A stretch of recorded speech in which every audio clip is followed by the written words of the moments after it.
महापुरुषों की धरती साकेत में, जिसको अब अयोध्या के नाम से जाना जाता है,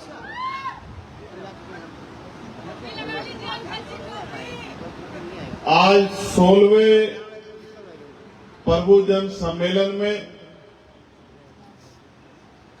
मुझे मुख्य अतिथि के रूप में बुलाया गया है। मैं सर्वप्रथम इस साकेत नगरी को नमन करता हूं और यहां पहुंचे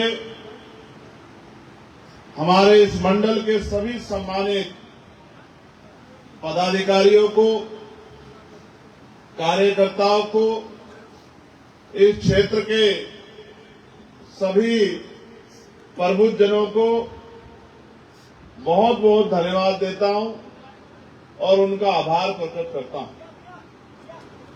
सम्मानित साथियों, अपनी बात को शुरू करने से पहले मैं बहुजन समाज में जन्मे सभी संतों, गुरुओं और महान पुरुषों को नमन करता हूं। प्यारे साथियों, नमन करने के पीछे एकमात्र उद्देश्य यह है कि अगर वो महापुरुष ना होते तो हम लोग ना हो, और अगर होते भी तो आज ये जो सम्मान का जीवन हम लोगों को मिला है, तो ये सम्मान का जीवन भी हम लोगों को नहीं मिल पाता। हम पैदा तो हो जाते, पृथ्वी पर तो होते, लेकिन कीड़े मकोड़ों की तरह, जानवरों की तरह जुल्म, जाति, अन्याय, अत्याचार और झूठन पर जिंदा होते। अगर उन महापुरुषों ने अपने जीवन संघर्ष से और तमाम तरह के यातनाएं, आरोप, अपमान सहकर अगर इस आंदोलन को आगे नहीं बढ़ाया होता, तो मैं औरों से ज्यादा अपनी तरफ देखता हूं। अगर उनका प्रयास ना रहा होता तो आज एक प्राइमरी स्कूल के मास्टर का बेटा लोकसभा का सदस्य नहीं होता, भारत की सबसे बड़ी पंचायत का सदस्य नहीं है। प्यारे साथियों, महामानव तथागत बुद्ध से लेके जगत गुरु सदगुरु रविदास जी महाराज, गुरु नानक देव, महर्षि वाल्मीकि जी, गुरु कबीर जी, राष्ट्रपिता ज्योतिबा फूले, छत्रपति साहू जी महाराज, बहुजन प्रतिपालक छत्रपति शिवाजी महाराज,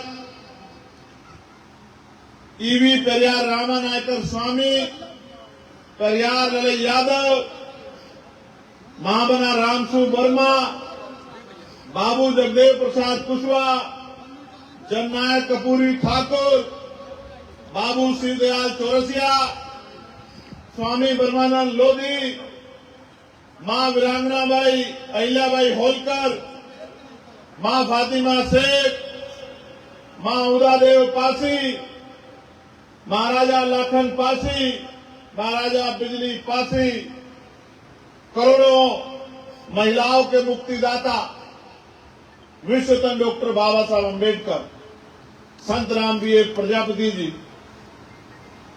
संत तुकाराम, मान्यवर दीना भाना वाल्मीकि और मेरे गुरु, मेरे आदर्श मान्यवर साहब काशीराम जी को आज इस मंच से मैं नमन करता हूं। और नमन के बाद आजाद भारत को जोड़ने वाले लौह पुरुष सरदार वल्लभ भाई पटेल जी को भी मैं आज के इस अहम दिन पर, क्योंकि हम लोग जोड़ने के लिए निकले हैं, भाईचारा बनाने के लिए निकले हैं, उनको भी आज याद करता हूं। सम्मानित साथियों, इस कार्यक्रम को अपने योगदान और मेहनत से आगे बढ़ाने वाले इस मंडल के मुख्य प्रभारी मानस राय जी, मंडल प्रभारी मनोज चौधरी जी, मंडल प्रभारी राहुल चौधरी जी, प्रदेश सचिव भाईचारा आशुतोष भारतीय नागरिक जी, हमारी राष्ट्रीय कोर कमेटी के मेंबर सानेंद्र वर्मा जी, जिला अध्यक्ष अयोध्या देवेश कुमार पिंटू जी, जिला अध्यक्ष अम्बेडकर नगर जय सिंह राणा जी, जिला अध्यक्ष सुल्तानपुर राजकुमार जी, जिला अध्यक्ष अमेठी हरिश्चंद्र कोरी जी, जिला अध्यक्ष बाराबांकी सुनील कुमार जी, मंडल प्रभारी मनोहर हुसैन जी, मुकेश गौतम जी, अमरनाथ जी, एडवोकेट विनय वर्मा जी, एडवोकेट अनिल निगम जी, अजीत कुमार जी, अमित कुमार जी, सम्मानित प्रदेश अध्यक्ष उत्तर प्रदेश सुनील कुमार चित्तौड़ जी, मीडिया के बंधुओं, पुलिस के भाइयों बहनों, और आज राष्ट्रीय हिस्सेदारी पार्टी को जब उन्होंने इस आंदोलन से जोड़ा है तो मैं हरदराम मौर्य जी का, सुजीत रावत जी का, सुनील शर्मा जी का, राम निहोर निषाद जी का, राम जन्म मौर्य जी का, मोहम्मद शकील जी का, सुनील सेन जी का, राम दयाल जी का, विक्रम रावत जी का, उन तमाम भाइयों का बहनों का बहुत बहुत अभिनंदन और स्वागत करता हूं जिन्होंने आजाद समाज पार्टी में आस्था विश्वास दिखलाई। और प्यारे साथियों, हालांकि ये हमारे पार्टी के कॉन्स्टिट्यूशन में है, जो कॉन्स्टिट्यूशन हमने जमा किया है ये उस कॉन्स्टिट्यूशन में है। आप देख सकते हैं कि हमने बहुजन समाज के हर वर्ग की भागीदारी सुनिश्चित की है और मैं आज इस मंच से विश्वास दिलाता हूं कि सिर्फ कथनी नहीं, करनी के तौर पर भी हम पिछड़े और अति पिछड़े समाज को, अपने भाइयों को, अपने परिवार के साथियों को लगभग 50% आगामी विधानसभा चुनाव में हिस्सेदारी देने का काम करेंगे। इस बात का मैं आपको विश्वास दिलाता हूं। पाल समाज को, प्रजापति समाज को, कश्यप समाज को, मौर्य समाज को, साक्य कुशवाहा समाज को, सैन विश्वकर्मा समाज को, नुनिया चौहान, राजभर निषाद और अन्य सभी पिछड़े वर्ग के, उपेक्षित वर्ग के भाइयों को हम लोग मेहनत करके संगठन से हिस्सेदारी देके विधानसभा भेजने के लिए दिन रात संघर्ष करेंगे कि वो जाकर विधानसभा में ऐसे नीतियां बनवाने का काम करे कि हाशिए पर बैठे हर एक व्यक्ति को मुख्य धारा में जुड़ने का अवसर मिले और समता मूलक समाज बने और आने वाला जो समय है वो मानवतावादी राज का हो। प्यारे साथियों, आज श्रद्धेय रामेश्वर पवन जी की किताब बहुजन प्रतिपालक छत्रपति शिवाजी महाराज का, उस पुस्तक का विमोचन करने का भी अवसर प्राप्त हुआ। साथ साथ प्यारे भाई निषाद जी ने, जो दिव्यांग है और व्हील चेयर पे आए हैं, ये फूलन देवी संजीव जीवनी के रूप में एक ऐतिहासिक संघर्ष को भी मुझ तक पहुंचाने का काम किया। हालांकि मैं तो हमेशा ही इनके संघर्ष को जनता के सामने रखता रहता हूं। प्यारे साथियों, जब मैं ये पुस्तक देख रहा था तो मैं उस समय को भी याद कर रहा था कि जब लेखनी कुछ खास लोगों के हाथ में थी। जब लेखनी कुछ खास हाथों में थी तो लिखा क्या जाता होगा, इस बात को भी आप समझिए। अगर ना होता भारत का संविधान तो आपके हाथों तक ये कलम नहीं पहुंचती, और अगर ये कलम नहीं आती तो ना चंबल के भीड़ों से संसद तक ये किताब मेरे हाथ में आती और ना ही श्रद्धेय रामेश्वर पवन जी की लिखी ये किताब मेरे हाथ में आती। मैं संविधान निर्माताओं को और उनमें भी 22 घंटे जागकर भारतीय संविधान को लिखने वाले उसके निर्माता डॉक्टर बाबा साहब अम्बेडकर को पुनः हृदय की गहराइयों से धन्यवाद देता हूं। अगर आप सच में मुझसे प्यार करते हैं, मेरी बात पे पहरा देते हैं, तो मैं नौजवान साथियों से कहूंगा कि वो थोड़ा सा बैठ जाएं। ये जो महिलाओं के पीछे नौजवान साथी खड़े हैं और ये जो बिल्कुल सामने साथी खड़े हैं, इनसे मेरा आग्रह है कि अगर उनको कहीं जगह मिलती हो तो वो कृपया बैठ जाएं। और ये एक उदाहरण भी पेश होगा शासन प्रशासन के सामने कि भाई हमारे कार्यकर्ता कितने अनुशासित हैं और वो हमारी एक आवाज पे किस तरह पहरा देने का काम करते हैं। और ये एहसास में उन तक जाएगा सत्ता में बैठे सत्ताधीशों से, मठाधीशों से,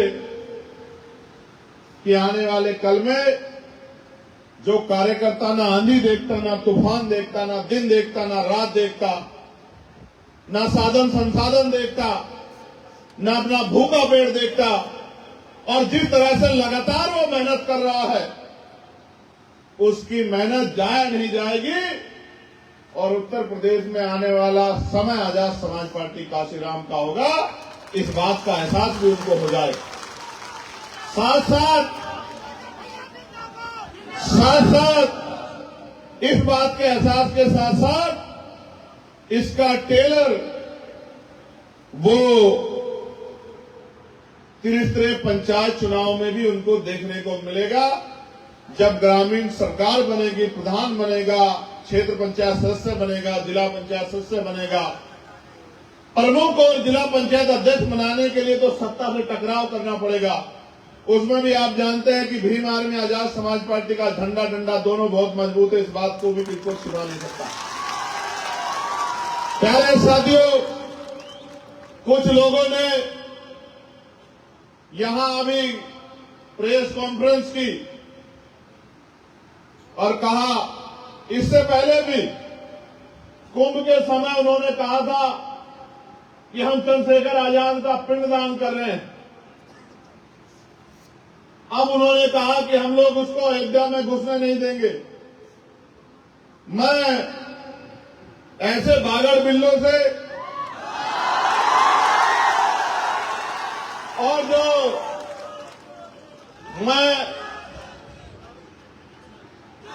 एक वकील हूं और भारतीय संविधान के अनुरूप सभी धर्मों का सम्मान करता हूं और मैं मानता हूं कि धर्म आदमी का व्यक्तिगत अधिकार है। भारत का संविधान आजादी देता है, वो किसी भी धर्म में आस्था रखे, किसी धर्म को माने, किसी धर्म के साथ खड़ा हो, ये व्यक्ति का व्यक्तिगत अधिकार है। और अगर कहीं कोई खामी होगी तो आलोचना भी सहनी पड़ेगी, क्योंकि मैं इसका भी उदाहरण दूंगा आलोचना का आपको। लेकिन पहले मैं उन धर्म के दुकानदारों से, उन ठेकेदारों से कहना चाहता हूं कि एक बार हमारा इतिहास पता करके देख लेना। नहीं पता हो तो अखबार और किताबें और यूट्यूब और मीडिया उठा के देख लेना। हम संवैधानिक हैं और संविधान के आधार पर बात रखते हैं, संविधान के आधार पर काम करते हैं। लेकिन साथ साथ मैं ये भी बता देना चाहता हूं कि हम महाराजा बिजली पासी, महाराजा लाखन पासी, मां उदयदेव पासी, जिन्होंने 36 अंग्रेजों के छक्के छुड़ा दिए थे, हम उनके वंशज भी हैं, इस बात को आप याद रखना। ऐसे उन्होंने अंग्रेजों के छक्के छुड़ाए थे। मैं अंग्रेजों के चाटुकारों को सावधान कर रहा हूं कि सतर्क रहें, सीमा ना लांगे, वरना परिणाम अच्छे नहीं होंगे। आप अपनी बात को रखो और हम अपनी बात को रखें। हम संवैधानिक मर्यादा में रहते हैं, आप भी संवैधानिक मर्यादा में रहो, वरना इतिहास ही नहीं भूगोल भी बदल दिया जाएगा। इस बात को याद रखें। प्यारे साथियों, वो दिन दूर चले गए कि जब किसी स्थान पर जाने से हमें रोका जा सकता था। अब भारत का संविधान मुझे और मुझ जैसे हजारों लाखों करोड़ों लोगों को यह अधिकार देता है कि हम देश के किसी भी कोने में जा सकते हैं और संवैधानिक रूप से अपनी बात रख सकते हैं। तो जिनको ये गलतफहमियां हैं, जो बोल रहे हैं कि हम घुसने नहीं देंगे, आओ मुकाबला करो, यही वो अयोध्या में आपके बीच आओ।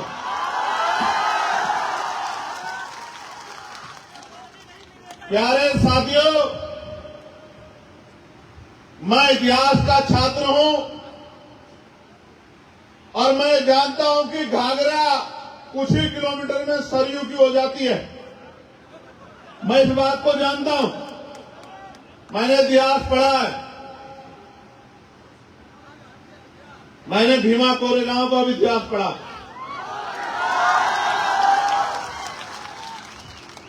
लेकिन मैं रोज अपने इस परिवार को समझाता हूं कि हमें किसी भी कीमत पे कानून को हाथ में नहीं लेना है और संवैधानिक तरीके से ही जो महापुरुषों ने रास्ता दिखाया है उसी तरीके पे चलकर इन लाखों लोगों के आंसू पूछने का काम करना है और अपने बहन बेटियों के सम्मान की रक्षा करनी है, उनको सशक्त बनाना है और समता मूलक समाज बनाना। प्यारे साथियों, मैं एक और बात बहुत जिम्मेदारी से कह रहा हूं। जिनके लिए कहा रामेश्वर पवन जी ने कि उन्होंने कहा बाबा साहब को संस्कृत नहीं आता, मैं उनको संत नहीं मानता हूं। और जो सनातन की मान्यता है उनके अनुसार कोई दिव्यांग व्यक्ति जगत गुरु हो ही नहीं सकता। ये सनातन की मान्यता मैं नहीं कह रहा हूं, किसी से पूछ लो। मैंने सिर्फ इतना कहा था कि सनातन में लिखा है कि जैसे कर्म करोगे अगले जन्म में वैसा ही मिलेगा। तो आपने श्रीमान जी ऐसे क्या कर्म किए कि कुदरत ने आपसे आंखें छीन ली? मैंने यही बात कही, मैंने कोई अपराध नहीं किया, कोई टिप्पणी नहीं की। ऐसा क्यों हुआ, इसका जवाब उनके कर्मों के आधार पर, सनातन के आधार पर निर्धारण होना चाहिए। लेकिन वो बार बार हमारे महापुरुषों को, और उन्होंने भी डॉक्टर बाबा साहब अम्बेडकर को भी उन्होंने कहा कि मैं नहीं मानता। अच्छी बात है, आप नहीं मानते, और आप क्यों मानोगे समतामूलक समाज की विचारधारा को? क्यों मानोगे आप भारतीय संविधान को? उन्होंने कहा मैं भारतीय संविधान को भी नहीं मानता। लेकिन मैं उनको बता देना चाहता हूं, आप मानो या ना मानो, लेकिन ये देश संविधान से ही चलेगा, ये बात याद रखना। ये देश संविधान से चला है, संविधान से चल रहा है, संविधान से चलेगा। और जिसको संविधान से दिक्कत हो वो कहीं और चला जाए।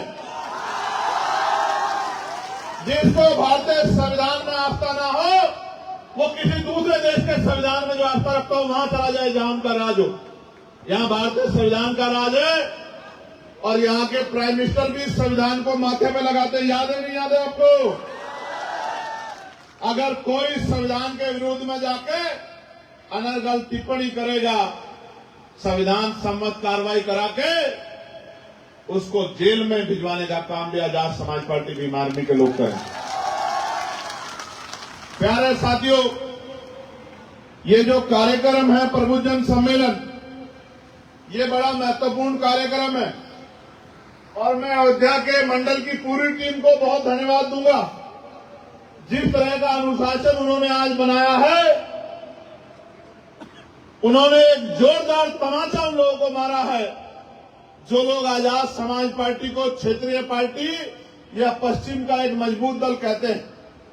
ये जो शानदार अनुशासन आपने बनाया है, इस अनुशासन ने मेरे दिल में आपके सम्मान को और कई गुना बढ़ा दिया। हालांकि ये दल क्षेत्रीय है, यह आने वाले समय में राष्ट्रीय दल बनेगा, इसका फैसला तो मैं अपने सम्मानित नेताओं के ऊपर छोड़ता हूं, उनकी मेहनत के ऊपर छोड़ता हूं। क्योंकि ये दल अपनी उपस्थिति को 2024 के लोकसभा चुनाव में उत्तर प्रदेश में मजबूती से दर्ज करा चुका है।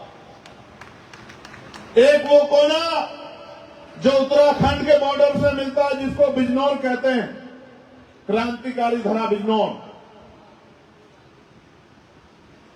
उस बिजनौर के लोकसभा क्षेत्र नगीना से बड़ी बड़ी पार्टियों को धूल चटाते हुए 1.5 लाख से ज्यादा वोटों से अपने कार्यकर्ता को जिता के आजाद समाज पार्टी भीम आर्मी के कार्यकर्ताओं ने अपनी शक्ति का एहसास करा दिया। और ऐसा नहीं है कि 4 जीते या 3 जीते, 5 विधानसभा जीते हैं। 5 विधानसभा में विरोधियों को पटक नहीं देने का काम किया है। 5 विधानसभा में लीड ली। सम्मानित साथियों, और फिर 6 दिन का चुनाव नेपाल के बॉर्डर पे सिद्धार्थनगर डुमरियागंज में जाके लड़ा। 4 दिन एक बार और 2 दिन एक बार, 6 दिन में उसके वहां प्रचार में रहा हूं।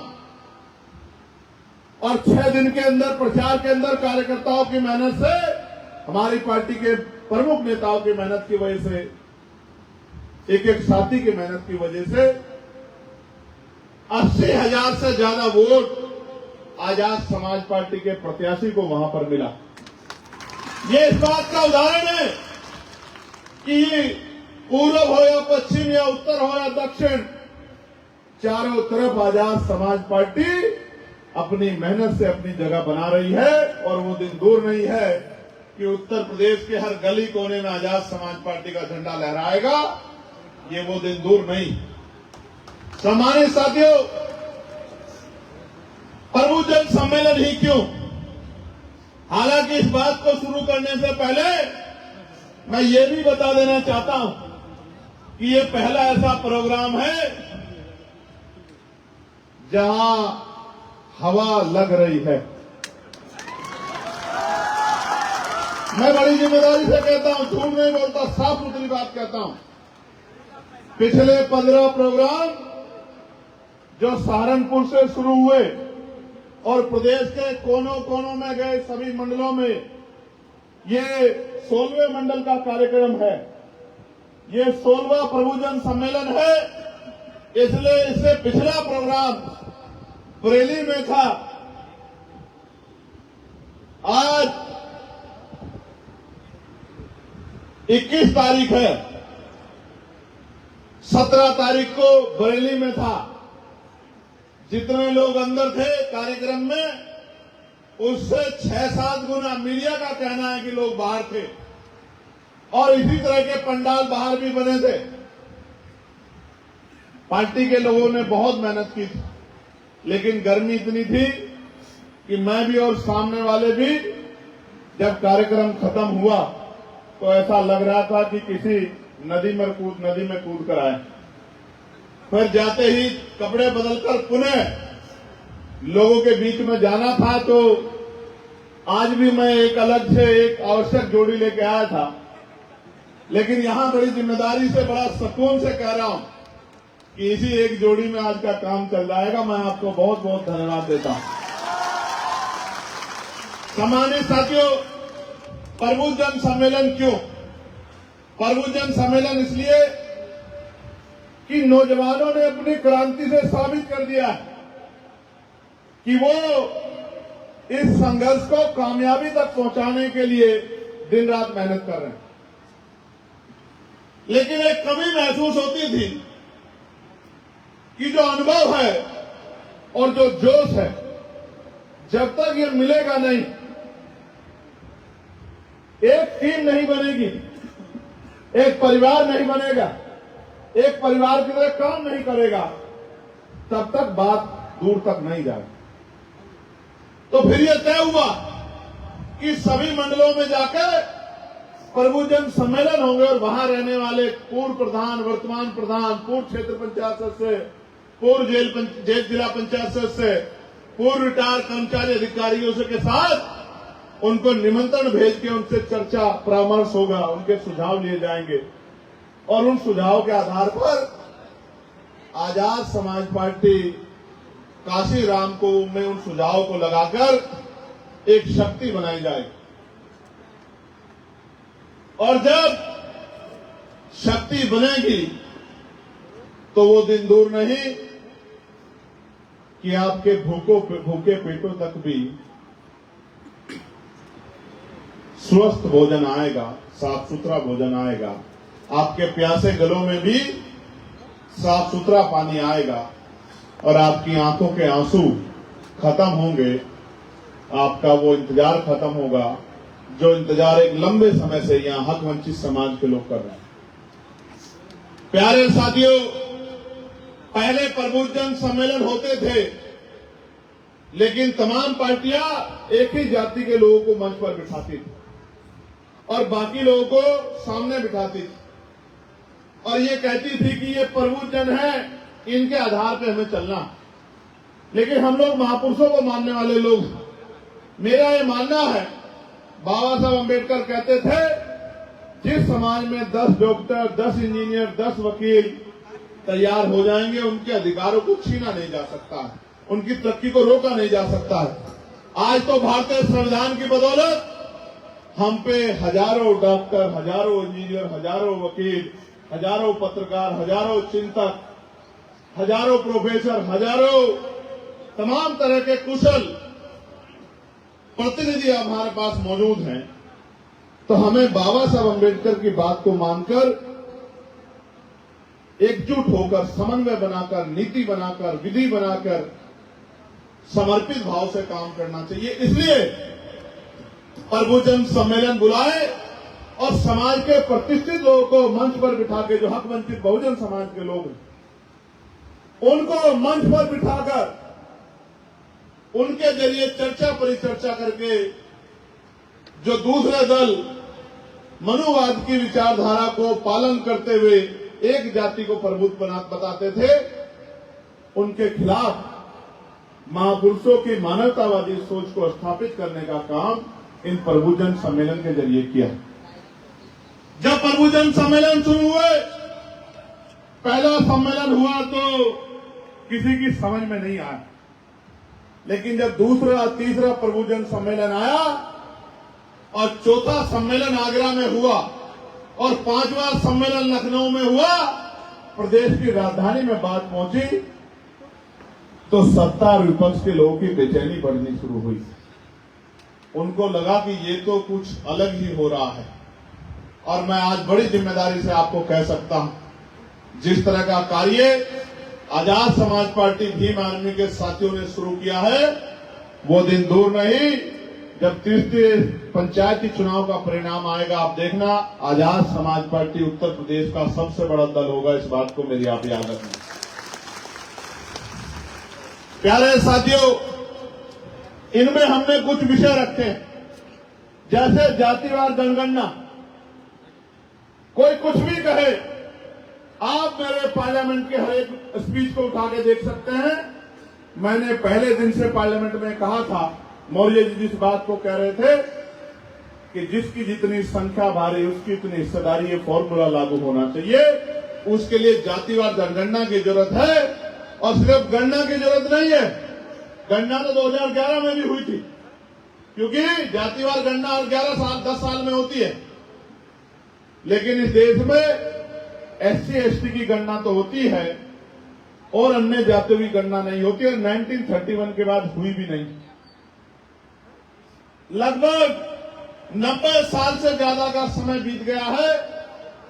जातिवार गणना होनी चाहिए, उसके साथ साथ ये भी पता लगना चाहिए, आर्थिक आंकड़े जारी होने चाहिए कि किसके पास 2 पहियों की गाड़ी है, किसके पास 4 पहियों की गाड़ी है, किसके पास 6 पहियों की गाड़ी है, किसके पास ट्रैक्टर है, किसके पास बस है, किसके पास जहाज है, किसके पास हेलीकॉप्टर है, किसके पास रहने को घर है, किसके पास खेती की जमीन है, किसके पास 2 धंधे हैं, किसके पास बड़ी बड़ी फैक्ट्रियां हैं, कौन ठेकेदारी कर रहा है, किसके खाते में कितने पैसे हैं, कौन सरकारी नौकरी पे है, कौन प्राइवेट नौकरी पे है, कौन भूखा सो रहा है, किसके पास छत नहीं है, किसकी आंखों में आंसू है, किसका पेट भूखा है, और कौन है जिनको 80 करोड़ लोगों को सस्ता राशन दिया जा रहा है। ये बात निकल के आनी चाहिए, ये निकल के आनी चाहिए, को पता लगना चाहिए, ये आंकड़े भी जारी होने चाहिए। और मैंने कहा था आपको, मैं तुलनात्मक रूप से बताऊंगा। आलोचना आप सामान्य जन सब जानते हैं, लंबे समय देश में आरक्षण की आलोचना होती रही। लंबे समय जाति के आधार पर हमारे अधिकारी कर्मचारियों का अपमान होता रहा। कोई कुछ कहता है, कोई कुछ कहता है, कोई पुल गिरता है तो इंजीनियरों की जाति देखी जाती है, कोई ऑपरेशन गलत होता है तो इंजीनियरों की जाति, डॉक्टरों की जाति देखी जाती है। लेकिन जब इस देश में 2019 के अंदर ईडब्ल्यूएस के जरिए बिना किसी सर्वे के, बिना किसी गणना के, बिना किसी आंकड़े के ईडब्ल्यूएस आर्थिक आधार पर आरक्षण लागू हो जाता है और 10% सामान्य वर्ग के भाइयों को दिया जाता है, तब कोई आलोचना नहीं करता। अब इस देश में एससी एसटी के साथ साथ ओबीसी के साथ साथ सामान्य वर्ग के लोगों को भी आरक्षण मिलता है। ये बात इसलिए जाननी जरूरी है कि अगर कोई आपसे कहे कि आपको आरक्षण मिलता है तो आप उसको बताना कि आपको भी बिना कुछ के आरक्षण मिलता है, आप पे कोई शोषण नहीं हुआ है, फिर भी आपको आरक्षण मिलता है। हम पे हजारों साल शोषण हुआ है, और आंकड़े करवा लो तो आज भी पता लग जाएगा कि अभी भी बहुत बड़ा तबका हाशिए पर है, फिर भी इस आरक्षण की बैसाखी जो हमें मिली है उसके नाम से आपको दर्द होता है। तो इसलिए आलोचना सुननी, उस पर झगड़ा नहीं करना, उसका तथ्यात्मक रूप से जवाब देना है। और अभी पार्लियामेंट में 33% महिलाओं को रिजर्वेशन देने के लिए कानून लाया गया। अगर आरक्षण बुरा है तो 33% महिलाओं को आरक्षण देने की बात ये कैसे आपको सूझी, जबकि यहां तो बड़े लंबे समय से महिलाएं डॉक्टर, इंजीनियर संविधान आने के बाद आईएएस, आईपीएस, आईएफएस, मुख्यमंत्री, प्रधानमंत्री, राष्ट्रपति तक रह गई है, आपकी सरकार ने बनाया है। तो आपको क्यों लगा कि महिलाओं को अलग से रिजर्वेशन मिलना चाहिए? क्योंकि बहुत दिनों बाद आपको समझ में आया कि आरक्षण है क्या। असल में जिसका प्रतिनिधित्व नहीं होगा, जिसका नेता नहीं होगा, जिसकी आवाज नहीं होगी, उसके दुख दर्द पे कोई चर्चा नहीं होगी। इसलिए आरक्षण जरूरी है, और जब तक देश में गैर बराबरी रहेगी तब तक इस देश में आरक्षण रहेगा। इस बात का मैं आपको विश्वास दिलाता हूं। प्यारे साथियों, जब महिलाओं को आरक्षण दिया गया और ये कानून बनाया गया, मैंने उसमें भी डिमांड उठाई कि इनमें भी एससी, एसटी, ओबीसी की महिलाओं को, मुस्लिम महिलाओं को अलग से आरक्षण मिलना चाहिए, क्योंकि आज भी उनकी स्थिति उस तरह की नहीं बनी है जिस तरह की दूसरी महिलाओं की स्थिति बन गई है। लेकिन क्योंकि संख्या कम थी तो हमारा विरोध बहुत मायने नहीं रख पाया, लेकिन हमने अपने विचार को वहां भी रखा। प्यारे साथियों, मैं आपसे पूछना चाहता हूं, गणना हो और संख्या जारी हो, 1931 में पिछड़े वर्ग की संख्या 52% थी, और अगर इस बार 52% आए तो क्या मेरे साथ मांग करोगे कि 52% पिछड़े वर्ग के भाइयों को 52% सरकारी नौकरियों में, नियुक्तियों में, ठेकेदारी में आरक्षण मिलना चाहिए? क्या आप इस मांग में मेरा समर्थन करोगे? दोनों हाथ उठा के बताओ। प्यारे साथियों, धन्यवाद। प्यारे साथियों, लगातार संविधान के खिलाफ मुहिम चलाई जा रही है। एक मुहिम चलाई जा रही है कि संविधान किसी और ने लिखा है। यह मुहिम इसलिए चलाई जा रही है कि पिछले लंबे समय में चाहे पक्ष हो या विपक्ष, जरूरी हो या मजबूरी, लेकिन बाबा साहब अम्बेडकर का सम्मान सबको करना पड़ रहा है। कोई जरूरत में कर रहा है तो कोई वोट छीनने के लिए, लूटने के लिए मजबूरी में कर रहा है। इसलिए मैं आपसे कहना चाहता हूं कि सच यह है कि हमें संविधान की रक्षा हम नहीं कर रहे हैं, संविधान हमारी रक्षा कर रहा है। जब से देश में संविधान लागू हुआ है तभी से हमें संविधान, स्वाभिमान, सम्मान का जीवन जीने की आजादी मिली। प्यारे भाइयों, आज एससी, एसटी, ओबीसी और माइनॉरिटी, जैन, सिख, बौद्ध, मुसलमान, ईसाइयों पे जुल्म ज्यादती हो रही। अखबार उठाओ, कहीं बेटी का रेप, कहीं मूंछ रखने पर हत्या, कहीं घोड़ी पे बैठने पर हत्या, कहीं जला के मारना, कहीं हमारे धार्मिक स्थलों पे, मस्जिदों पे, बौद्ध विहारों पे, अंबेडकर भवनों पे, सांस्कृतिक विरासतों पे हमला, खानकाहों पे, कब्रिस्तानों पे, पुराने ऐतिहासिक स्थलों पे हमला। जब अखबार पढ़ते हैं तो बड़ी पीड़ा होती, लेकिन इसका हल रोना नहीं है मेरे भाइयों बहनों, मेरे परिवार के लोगों। इसका हल रोना नहीं है, चिल्लाना नहीं है। इसका हल मैं आपको बता रहा हूं। माननीय काशीराम साहब कहते थे कि जिस कौम को फ्री में खाने की आदत हो जाती है वो कौम कभी क्रांति नहीं करती, और जो कौम क्रांति नहीं करती उसके अधिकार सुरक्षित नहीं रहते, वो सत्ता में नहीं आती, और जो सत्ता में नहीं आती उनकी बहन बेटियां और उनके अधिकार सुरक्षित नहीं रहते। सीधा फंडा है, सीधा फॉर्मूला है। लोकतंत्र में जिनका वोट है उनका राज होना चाहिए। आप मेरी बात पे पहरा देने का काम करो। 8 घंटे अपने पेट को पालने के लिए, 2 टाइम के भोजन के लिए मेहनत करते हो, 2 घंटे राजकाज लाने के लिए काम करो। भाईचारा बहुजन समाज के लोगों में बनाओ और उनकी संख्या, उनकी हिस्सेदारी उनको दो, अपनी हिस्सेदारी अपने पास रखो और भाईचारा बना के लक्ष्य की तरफ आगे बढ़ो।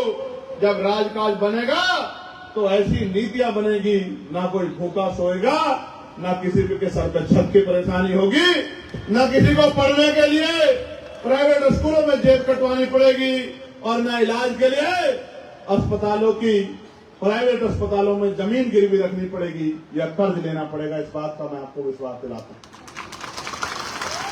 सम्मानित साथियों, अब का आलम यह है, मुझे साथियों द्वारा बताया गया, कहते हैं संविधान ने 25 आर्टिकल 25-26 में धार्मिक आजादी दी है, लेकिन अगर आप आई लव मोहम्मद कह देते हैं तो मुकदमा दर्ज हो जाता है और आपको जेल में डाल दिया जाता है। ये देखिए, अगर आप भगवान बुद्ध की कथा करते हैं तो पंडाल तोड़ दिए जाते हैं, मूर्तियां उठा के फेंक दी जाती है, आपको कोई नई परमिशन नहीं मिलेगी, और जिनके पास राजकाज है वो रोज कोई आयोजन करे, उनको किसी परमिशन की जरूरत नहीं है। मैं कह रहा हूं, आई लो मोहम्मद, लो मुझे जेल में डालो, मैं देखना चाहता हूं कि आपकी जेल में कितनी जगह। कोई किसी भी विचार को, किसी भी किरदार को पसंद कर सकता है, उसके लिए आप ठेकेदार नहीं।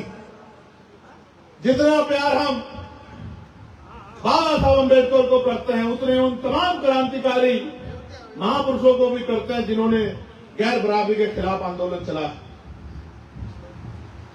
प्यारे साथियों, इस गैर बराबरी का अंत भी तभी होगा जब राजकाज आपके हाथ में होगा। वरना आपको याद होगा 69,000 शिक्षक भर्ती, 20,000 पदों पे घोटाला हुआ, और वो 20,000 पदों में दलित पिछड़े वर्ग के बच्चे थे। ये वही हैं जिनको चुनाव के समय हिंदू कहा जाता है, और चुनाव के बाद इनके बच्चों के आगे बढ़ने के रास्ते ये उत्तर प्रदेश की सरकार रोकने का काम करती है। और जब हम 5 दिन आंदोलन करके मजबूर करते हैं तो पिछले दरवाजे से कोर्ट जाकर उनको उनके अधिकारों को लूटने का काम करती है। पहले साथियों, ये रायगंज में, यही अयोध्या में रेलवे स्टेशन का विस्तार हो रहा, लेकिन मैं आपको बता देना चाहता हूं, जाके देखो 150 से ज्यादा घर हैं वहां और बड़े पैमाने पे SC ST के लोग हैं। मेरे खटीक समाज के परिवार रहते हैं, कोली समाज के परिवार रहते हैं। उनको विस्तार के नाम पर उजाड़ने का काम किया जा रहा है। वो 100 साल से वहां रहते हैं, उनके रोजगार वहां, उनके बच्चे, उनका भविष्य उजाड़ने की कोशिश की जा रही है विस्तार के नाम। और ये विस्तार कभी अमीरों की तरफ नहीं होता। आपको याद है जब ये एयरपोर्ट बना था तब भी कितने ही घर उजाड़े गए थे और मुआवजा नहीं मिला था। और मैं कह रहा हूं, चले विकास के नाम पे आप कुछ करना भी चाहते हैं तो जो 100 साल से वहां रह रहे हैं उनका विस्थापन, पुनर्स्थापन क्यों नहीं करा रहे? उनको पर्याप्त मुआवजा दो इसी सर्कल रेट में और उनको कहीं बेहतर अच्छी जगह शहर के आसपास जगह दो। अगर आप विस्तार ही करना चाहते हैं, विकास ही करना चाहते हैं, लेकिन ये विस्तार विकास नहीं है, ये उनकी लाठी से आपका विनाश है। मेरी बात को आप याद रखना। हमारे कार्यकर्ताओं ने, हमारे नेताओं ने, लाखन जी ने और तमाम मनोज भाई, देवेश भाई ने, राहुल भाई ने वहां जाके आंदोलन किया, तब जाके उनके ऊपर जो खतरा मंडरा था कम हुआ। अभी भी खतरा टला नहीं है। मैं बहुत जिम्मेदारी से कहना चाहता हूं रेलवे विभाग को भी और यहां के एडमिनिस्ट्रेशन को भी कि अगर विस्तार विकास के नाम पे गरीबों के घरों को उजाड़ने का काम करोगे तो आजाद समाज पार्टी से सीधा मुकाबला होगा। फिर आर्मी से मेरी बात को याद रखना। रास्ता है, अधिग्रहण करो, उन परिवारों को जो वहां 100 साल से रह रहे हैं उनको मुआवजा दो, कहीं और पुनर्स्थापित करो, उनके बच्चों को रोजगार दो। लेकिन आपकी मंशा नहीं। आपकी मंशा क्या, मैं बताता। आपकी मंशा है कोड़ियों के भाव जमीन लो और उसको बड़े बड़े इंडस्ट्री वालों को, पूंजीपतियों को करोड़ों के दाम बेच दो। आपने तो यहां जो भव्य राम मंदिर बनाया उसकी जमीन को भी नहीं छोड़ा। सब जानते हैं, सब जानते हैं आपने किस भाव ली और 10-12 घंटे बाद किस भाव जो है वो मंदिर ट्रस्ट को बेची। कुछ छिपा हुआ, आप तो धर्म के नाम पे भी लूट करते हो, ये भी किससे छिपा हुआ नहीं। इसलिए मैं कहता हूं कि दुकानदारों से सावधान रहने की जरूरत है। प्यारे भाइयों, मैंने पार्लियामेंट में मैं एक बिल लेके आया था, पता नहीं आपका ध्यान उस तरफ गया नहीं गया क्योंकि मीडिया नहीं छापती उस तरह से। मीडिया मेरी उसी बात को छापेगी, उसी बात को दिखाएगी जिससे उनकी टीआरपी बढ़ेगी, जिससे कंट्रोवर्सी पैदा होगी। मीडिया मेरी उस बात को नहीं दिखाएगी जो मैं प्राइवेट मेंबर बिल पार्लियामेंट में लेके आया था कि लगातार निजीकरण हो रहा है, सरकारी नौकरियां खत्म की जा रही है, लेटरल एंट्री, ठेकेदारी, संविदा के नाम पे हमारे लोगों को मरने के लिए 5,000, 7,000, 9,000, 11,000 में मरने के लिए झोंका जा रहा है। इसलिए निजी क्षेत्रों में आरक्षण की व्यवस्था होनी चाहिए और SC ST OBC के लोगों को निजी क्षेत्रों में आरक्षण मिलना चाहिए। ये बिल में लेके आया, इसको किसी ने नहीं छापा। मत छापो, जिस दिन ताकत होगी ऐसा छापेंगे कि मिटेगा नहीं। मेरी बात को आप याद रखना। ऐसा छापेंगे, कहां छापेंगे? अगर उत्तर प्रदेश में ताकत होगी तो यही उत्तर प्रदेश की असेंबली में छापेंगे बहुमत से कि वो ऐसे कानून के रूप में बनेगा कि आप चाहो ना चाहो SC ST OBC के लोगों को निजी क्षेत्रों में आरक्षण मिलकर रहेगा, तो कोई रोक नहीं पाएगा। प्यारे साथियों, प्रमोशन में रिजर्वेशन, हालांकि मैं इस पर चर्चा नहीं करना चाहता क्योंकि वो एक पुरानी मूवी की एक शायरी है कि हमें तो अपनों ने लूटा, गैरों में कहां दम था। जिस काम को कांग्रेस भाजपा जैसे लोग नहीं कर पा रहे थे उसको हमारे ही बहुजन समाज के गुमराह नेताओं ने पार्लियामेंट में करने का काम किया और मेरे SC ST भाई के कर्मचारी जो हैं उनको जो प्रमोशन में रिजर्वेशन मिलता था, उस बिल को लोकसभा में, उसी लोकसभा जिससे मैं चुन के आया, उसी लोकसभा से चुन के आए हुए हमारे ही परिवार के एक व्यक्ति ने फाड़ने का काम किया। हालांकि उनमें और मुझमें बस इतना फर्क है, अगर मैं उनकी जगह होता तो उसको फाड़ता नहीं, उसका पुरजोर समर्थन करता और उसमें एक और बात ऐड करवाता कि SC ST के साथ OBC के भाइयों को भी प्रमोशन में रिजर्वेशन का लाभ मिलना चाहिए, वरना कोई नहीं जाने देगा हमें उन ऊंची ऊंची कुर्सियों तक। इसका उदाहरण है उत्तर प्रदेश की सरकार, यहां DGP कार्यवाहक बनता है, अगर वो SC ST OBC का व्यक्ति हो, चाहे विश्वकर्मा जी हो या कोई और हो, वो कार्यवाहक बनता है जब सजाती आ जाता है, तभी DGP कार्यवाहक हटके मुख्य रूप से बनता है। ये उत्तर प्रदेश की सरकार का कार्यकाल है, आप और मैं जानते हैं।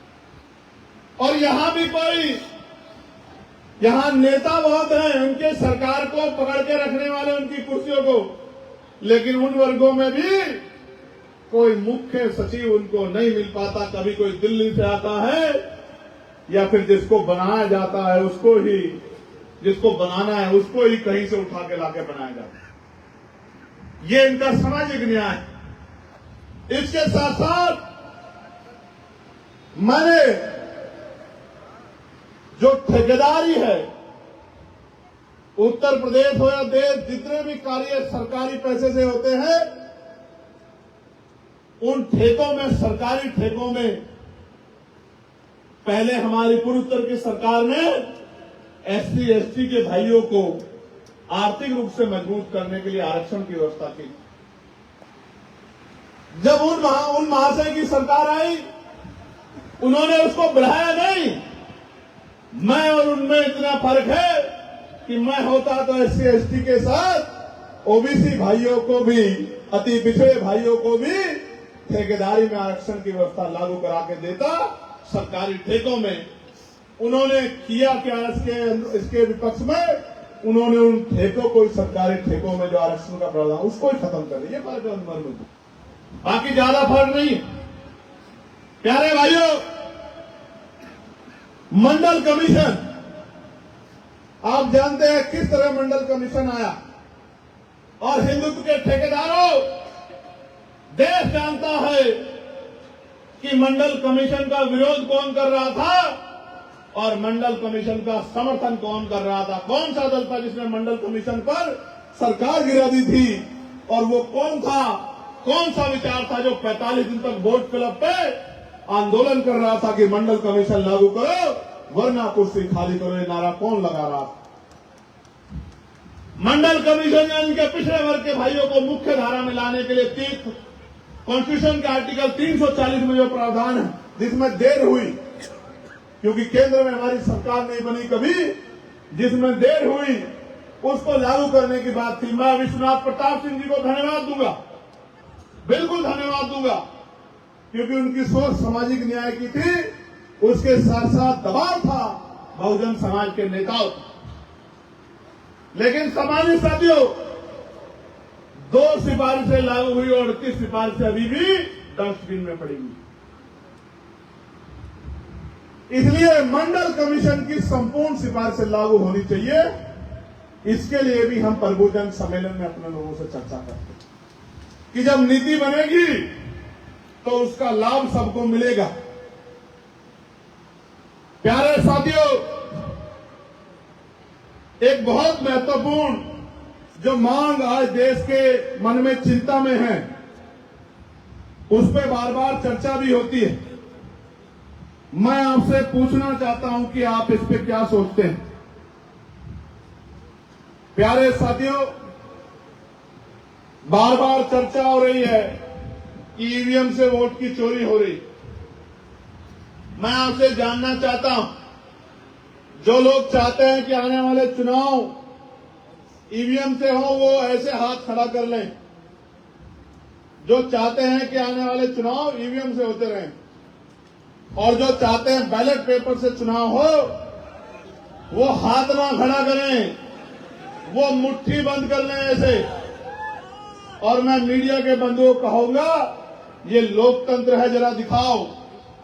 99.990% कमजोर वर्ग चाहता है कि उनके वोट के साथ कोई खेल ना हो और वो चाहते हैं कि चुनाव बैलेट पेपर में। बताओ, बैलेट पेपर में चुनाव होना चाहिए नहीं होना चाहिए? बहुत बहुत धन्यवाद। प्यारे साथियों, जब सरकार आपकी नहीं होती तो क्या होता है सुनिए। लखीमपुर खीरी में कोऑपरेटिव सोसाइटी बैंक में 27 नियुक्तियां हुई और 15 पद मुख्यमंत्री जी की सजातियों को चले गए। ना कोई नियम, ना कानून, ना कोई पूछने वाला, ना कहने वाला। अन्य सामान्य जाति के लोगों को 2 पद मिले। बोलो, जिस तरह से बोलते हो आप बोलो कि भ्रष्टाचार का क्या हल है कि अगर सत्ता मिल गई है तो संविधान के सारे प्रावधानों को लटके रख दोगे। प्यारे साथियों, ये पहली बार नहीं हुआ, इससे पहले बांदा में हुआ। कृषि विद्यालय में, जो कृषि विश्वविद्यालय है, 15 में से 11 पद मुख्यमंत्री जी की सब जातियों को गए। आप ये समझो, 70% अधिकार एक ही जाति को इस सरकार में मिल रहे हैं और ये कहते हैं कि हम सामाजिक न्याय कर रहे हैं। और इनके दलों में के साथ मिलकर जो दलित पिछड़े वर्ग के नेताओं ने जिन्होंने सरकार बना रखी है, उनकी आंखों की शर्म भी चली गई। उनके मुंह पर भी शब्द नहीं है कि वो इसका विरोध कर लें। ये अपने भाइयों के लिए हक की बात कर रहे हैं। प्यारे साथियों, आप जानते हैं मैं आजाद समाज पार्टी का अकेला सांसद हूं, लेकिन लोकसभा में हम देखते हैं कि देश भर में कश्मीर से लेकर कन्याकुमारी, अगर तमिलनाडु का भी कोई विषय आता है तो उस पर मैं उनकी आवाज बनने का काम करता हूं। पार्लियामेंट में मैं नए सांसदों में सबसे ज्यादा क्वेश्चन लगाता हूं। हालांकि नंबर लड़ के आता है, लेकिन फिर भी कोशिश करता हूं कि अपने क्षेत्र के साथ साथ सब जगह की आवाज उठाने का काम करूं। आप जानते हैं, प्रदेश देश में कहीं पर भी कोई अत्याचार हो उसकी आवाज भी उठाता हूं और अगर कोई नीति गलत बन रही हो तो उसका भी विरोध करता हूं। आप जानते हैं, सत्ता के इशारे पे सबसे ज्यादा मुकदमे मेरे ऊपर उत्तर प्रदेश प्रशासन और पुलिस के भाइयों ने लिखे। लेकिन आप ये भी जानते हैं कि उन्हीं पुलिस के भाइयों को 8 घंटे की ड्यूटी मिले, सप्ताह में 1 दिन छुट्टी मिले, उनकी वेतन विषमता दूर हो, उनकी ट्रांसफर पोस्टिंग जो है उनके नियम सरल किए जाएं और उन पे जो कार्यभार जबरदस्ती लादा गया उसमें कमी हो, उनका बैकलॉग भरा जाए। अगर इस बात को भी पार्लियामेंट में किसी ने उठाने का काम किया तो आपके इसी भाई ने किया, चंद्रशेखर आजाद ने किया। और आप देखना, मैं जो कहता हूं वो करता हूं। जिस दिन हमें अवसर मिलेगा, उत्तर प्रदेश के अंदर सबसे पहले दिन में ही बॉर्डर स्कीम खत्म करने का काम करेंगे और पॉलिसी बना के 8 घंटे की ड्यूटी पुलिसकर्मी भाइयों को दिलाने का काम करेंगे। और सिर्फ 8 घंटे की ड्यूटी नहीं, सप्ताह में 1 दिन छुट्टी भी उनको दिलाने का काम करेंगे अन्य कर्मचारियों की तरह, जिससे वो भी अपने परिवार को मुख्य धारा में लाने के लिए तमाम प्रयास कर सके। कई बार मैं देखता हूं छुट्टी नहीं मिलती, फ्रस्ट्रेशन हो जाता है, गंभीर कदम उठा लेते हैं। इसलिए उनकी मांग को हम लोग लगातार उठाने का काम करें और बहुत जल्द पार्लियामेंट के जरिए भी हम लोग कोशिश करेंगे कि पुलिस एक्ट में रिफॉर्म हो और हमारी जो ये मांगे हैं उनको रखा जाए और पुलिस के भाइयों की पीड़ा कम हो। प्यारे भाइयों, उत्तर प्रदेश में होमगार्ड भाइयों के वेतन वृद्धि की मांग, पीआरडी के जवानों के वेतन वृद्धि की मांग, आशा बहनों के वेतन वृद्धि की मांग, आंगनबाड़ी बहनों के वेतन वृद्धि की मांग, भोजन माताओं के वेतन वृद्धि की मांग यहां तो 3 महीने से मिला भी नहीं है। मैंने पढ़ा था अखबार में, उनके वेतन वृद्धि की मांग, उनको उचित मानदेय है। पंचायत सहायक, ग्राम रोजगार सेवक, ग्राम चौकीदार, तमाम भाइयों के वेतन वृद्धि की मांग को हम लोग पार्लियामेंट में उठाते हैं।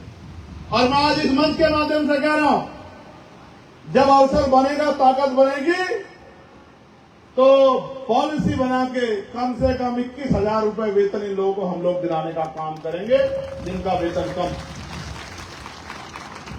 प्यारे साथियों, एक समय था 0 फीस पे एडमिशन होती थी, 0 फीस पे, और शिक्षा अधिकार है हमारा।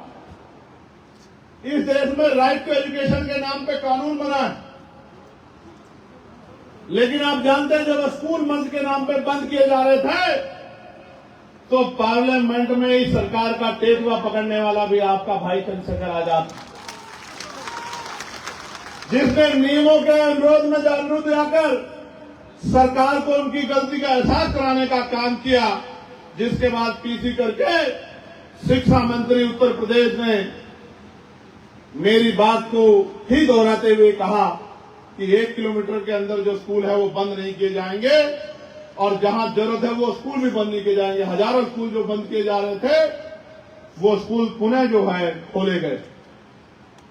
सम्मानित साथियों, लेकिन चिंता इस बात की है, स्कूल तो हैं लेकिन जितने विषय हैं उतने टीचर नहीं, सपोर्टिंग स्टाफ नहीं और कोई पूछने वाला नहीं। मंत्री जी की सुरक्षा में लोग कम हो जाएंगे, उनकी सेवा में लोग कम हो जाएंगे तो बवाल हो जाएगा, लेकिन बच्चों का भविष्य बनाने वाली शिक्षा में अगर टीचर कम हो जाएंगे, 6 महीने तक किताब नहीं मिलेगी, ड्रेस नहीं मिलेगी, स्कॉलरशिप नहीं मिलेगी तो किसी को फर्क नहीं पड़ेगा। इसलिए मैं बार बार कह रहा हूं, शिक्षा व्यवस्था तब तक नहीं सुधरेगी जब तक सरकारी स्कूलों में प्राइवेट स्कूलों के मुकाबले की सुविधा नहीं आएंगे। और उसमें भी एक ही तरीका है कि गांव के प्रधान से लेके और राष्ट्रपति तक के बच्चों को सरकारी स्कूलों में पढ़ाया जाए। गांव में विकास की योजना में सहायक बन रहे सेक्रेटरी से लेके, क्या कहते हैं गांव में आप उनको, सचिव से लेके, ग्राम सचिव से लेके और चीफ सेक्रेटरी तक के बच्चों को जब तक सरकारी स्कूलों में नहीं पढ़ाया जाएगा, यानी कि कानून बनाने वाले और कानून लागू कराने वालों के हित जब तक सरकारी स्कूल से नहीं जोड़े जाएंगे, उनके बच्चों का भविष्य नहीं जोड़ा जाएगा, तब तक सरकारी स्कूलों में सुविधाएं नहीं आएंगी, शिक्षा नहीं मिलेगी। मेरी बात को आप याद रखना। इसलिए हम इसको पॉलिसी बना के उत्तर प्रदेश में लागू करने का काम करेंगे। डीएम एसएसपी हो या कमिश्नर हो या चीफ सेक्रेटरी प्रमुख सचिव हो या डीजीपी हो, सीओ एसएचओ दरोगा जी हो या एडीएम एसडीएम कानून तहसीलदार हो, चाहे विधायक सांसद हो, चाहे जिला पंचायत के सदस्य या चेयरमैन नगर पालिका के या जिला पंचायत के अध्यक्ष हो, सबके बच्चों को शिक्षा सरकारी स्कूल में बनेगी और कानून बनेगा कि दिलवानी ही पड़ेगी। तब जाके आप देखना, एक कुर्सी पर जब किसान का बेटा बैठा होगा, जैसे एक पंक्ति है, दूसरी कुर्सी पे जिलाधिकारी का बेटा बैठा होगा, तीसरी पे एसएसपी का बेटा बैठा होगा, चौथे पे विधायक जी का बेटा बैठा होगा, पांचवी पे सांसद जी का होगा, छठी पे मजदूर का बेटा बैठा होगा, सातवीं पे खेत में काम करने वाले, पेंट करने वाले, लोगों का घर बनाने वाले खून पसीना लगाने वाले मजदूर का बेटा बैठा होगा तो आप देखना शिक्षा बराबरी की मिलेगी। और जब शिक्षा बराबरी की मिलेगी आप देखना फिर पता लगेगा किसमें कितनी काबिलियत। सम्मानित साथियों, आज आप इलाज कराने जाते हो, कहते हैं आयुष्मान कार्ड दे दिया, 6 यूनिट होगी परिवार में तो इसका लाभ मिलेगा। लेकिन सामान्य साथियों, जिसके परिवार में 6 यूनिट नहीं है उसका क्या? जिसके परिवार में 2-3 लोग हैं, 4 लोग हैं, 5 है और वो गरीब है, मगर वो भी है अपने पिता से, पत्नी से, मां से, बेटी से, बेटे से, बहन से उतना ही प्यार करता है जितने अमीर धन्ना सेठ करते हैं। वो भी चाहता है कि इनको कुछ ना हो। जब उसके इलाज के लिए उनके पैसे नहीं होते तो घर बेचते हैं, गिरवी रखते हैं, जमीन गिरवी रखते हैं, जेवरात गिरवी रखते हैं। कब तक चलता रहेगा भारत? इसलिए मैंने कहा है कि सरकारी अस्पतालों को ऐसा बनाएंगे कि प्राइवेट अस्पताल उसके मुकाबले कहीं ठहर नहीं पाएंगे। और कैसे बनेंगे? सरकार जनता को पैसे दे रही है, आयुष्मान कार्ड ले लो, बनवा लो, 5 लाख का इलाज मुफ्त कर लो। मैं कहता हूं प्रधानमंत्री जी से 5 लाख रुपए आयुष्मान के लिए मत दो, एक एक जिले में जितने पैसे आयुष्मान के लिए दिए हैं उनके बेहतरीन हॉस्पिटल बनवा दो, तो किसी को इलाज की समस्या नहीं आएगी। मेरी बात को आप याद रखना। बजट उठा के देखो, एक एक जिले में जो बजट बना है लगभग उसी बजट में एक एम्स जैसा हॉस्पिटल जिले में बन सकता है, एक हायर सेंटर बन सकता है। मेरी बात को याद रखना। और प्यारे साथियों, हम तो एक सीधा काम करेंगे, पॉलिसी बनाएंगे कि इससे ज्यादा फीस प्राइवेट अस्पताल नहीं लेंगे। एक बात। दूसरी बात, जो मैंने पहले कहा, जो कानून बनाने वाले हैं और जो लागू कराने वाले हैं, उनका उनके परिवार का इलाज सरकारी अस्पताल में होगा। फिर आप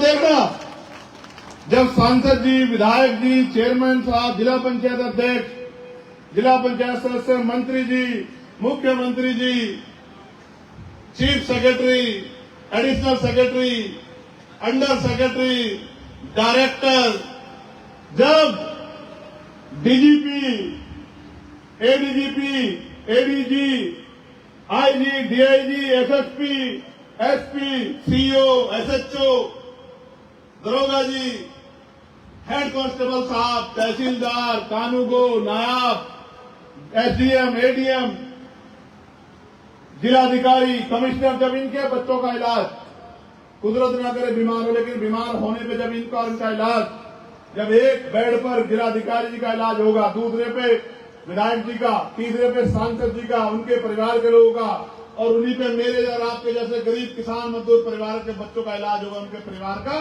तब आप देखना क्या परिवर्तन होगा। ऐतिहासिक क्या, डॉक्टर टाइम पे मिलेगा, दवाई बाहर से नहीं लिखी जाएंगी, सारी मशीन वही होंगी, एक्सरा हो, ईसीजी हो, सीटी स्कैन हो, एमआरआई हो, रिपोर्ट टाइम पर आएगी, स्टाफ पर्याप्त होगा, नेताजी को गर्मी ना लग जाए, एसी लगेगा अस्पतालों में, साफ सुविधा होगी, तो उसके इलाज का लाभ आपको और मुझे भी मिलेगा, गरीब परिवार को। मेरी बात को आप याद रखना। सामान्य साथियों, मैं आपसे भी कुछ मांगना चाहता, क्या आप मेरी मदद करेंगे? क्या ये सरकार अगर चाहे तो महिलाओं को घर पे रोजगार नहीं दे सकती? क्या बताओ? पॉलिसी बना ले। मैं तो लॉ का स्टूडेंट हूं, लेकिन जान सब गया हूं कि अगर मैन्युफैक्चरिंग हम लोग अपने यहां शुरू कर दें तो आबादी हमारे लिए कोई समस्या नहीं है।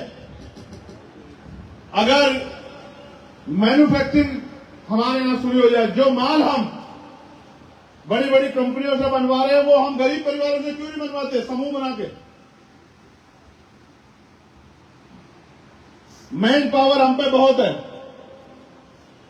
अगर वही कच्चा काम हम लोग ग्रामीण महिलाओं को दे दें तो घर में इनका सम्मान भी बढ़ेगा, इनकी इज्जत भी बढ़ेगी और इनको आगे बढ़ने का मौका भी मिलेगा, अपने सपने पूरे करने का मौका भी मिलेगा। सम्मानित साथियों, आज 5,000, 7,000, 9,000, 11, 17,000 में सफाई कर्मचारी की ड्यूटी। सबसे गंदा व्यवसाय, सबसे गंदा काम, और ठेकेदारी पे देते, पक्की नौकरी देते। मैं आज आपको विश्वास दिलाता हूं कि जब हमें अवसर मिलेगा तो समान काम समान वेतन पॉलिसी लागू होगी। जो सुविधा और वेतन सरकारी कर्मचारी को मिलता है, पहले तो प्राइवेट कर्मचारी नहीं होंगे, ठेका सुविधा नहीं होंगे, सबको नियमित करेंगे। जितने भी ठेके सुविधा बनाए गए हैं रोस्टर के अकॉर्डिंग उन सबको नियमित करेंगे। ये हमारी मांग थी कि निगम बने, ये हमारी मांग थी। लेकिन अगर अवसर बनेगा तो अगर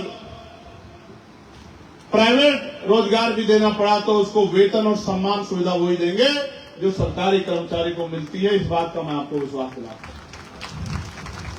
सम्मानित साथियों, मैं आपसे कुछ मांगना चाहता हूं। दोनों हाथ उठा के बताओ, दोगे नहीं दोगे? उठा के रखो 3 घंटे तक, तभी माना जाएगा कि आपके अंदर संकल्प है।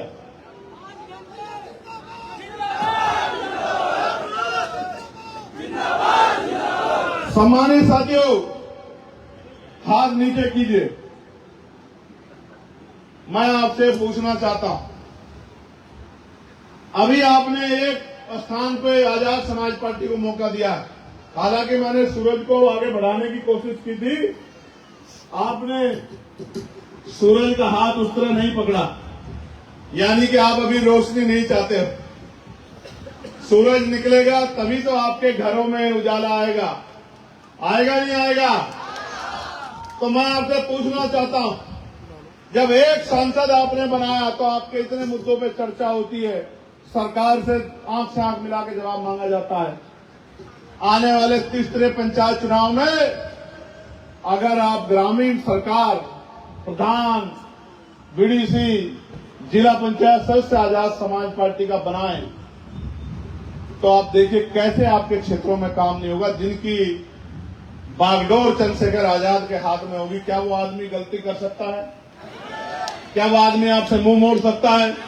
क्या वो आपके काम को ना कर सकता है? क्या वो छिप सकता है आपसे? अभी आपने देखा होगा सोशल मीडिया पे, मेरे क्षेत्र में गुलदार ने लोगों की जान लेने का काम किया, तो मैंने औरों की तरह सिर्फ निर्देश नहीं दिया, मैं खुद ही वहां चला गया और जंगल में जाकर रात बिताई कि अगर कोई खतरा आएगा तो सबसे पहले चंद्रशेखर आजाद के ऊपर आएगा, फिर मेरी मां बहनों तक जाएगा, मेरे भाइयों तक जाएगा। और उसका परिणाम ये हुआ, दिन रात जंगल में जो हमने कॉबिंग की तो 3 गुलदार आज तक पकड़े गए और उनको कानपुर लाके चिड़ियाघर में, यहां कानपुर चिड़ियाघर में छोड़ा जा रहा है। पहले उनको पकड़ते थे वहीं छोड़ देते थे, लेकिन जिस दिन मैंने देखा एक 8 साल के बच्चे को नोच दिया उस गुलदार ने, 8 साल के बच्चे को, और उसके पिता मां को मैंने देखा, उसकी मां मुझसे कह रही कि 5 लाख रुपए मुआवजा देती है सरकार। तो कहती है कि मेरे बच्चे की कीमत 5 लाख रुपए, क्या भैया मुझे 5 लाख रुपए नहीं चाहिए, मेरा बच्चा लौटा दो। मैंने उसे वचन देते हुए कहा कि जब तक तेरे आंसू पूछ के उन गुलदारों को पकड़वाने का काम नहीं करूंगा तब तक मैं अपने कमरे पे नहीं लौटूंगा, चाहे मुझे रात जंगल में बितानी पड़े। और परिणाम ये हुआ कि वो आदमखोर गुलदार पकड़ा गया। प्यारे साथियों, 5 लाख रुपए किसी की कीमत नहीं हो सकती, इसलिए मैंने सरकार से मांग की कम से कम 25 लाख रुपए मुआवजा मिलना चाहिए और उससे पहले से आदमखोर गुलदार को पकड़ना चाहिए। लेकिन सामान्य साथियों, इस सरकार की नींद नहीं खुली। आज आप देखते होंगे छूटा पशु, कई बार वीडियो आती है, किसी महिला को, किसी बुजुर्ग को, किसी काम जाते बच्चे को, किसी स्कूल जाते बच्चे को उठा के फेंक देते। आवारा कुत्तों का भी ये हाल है।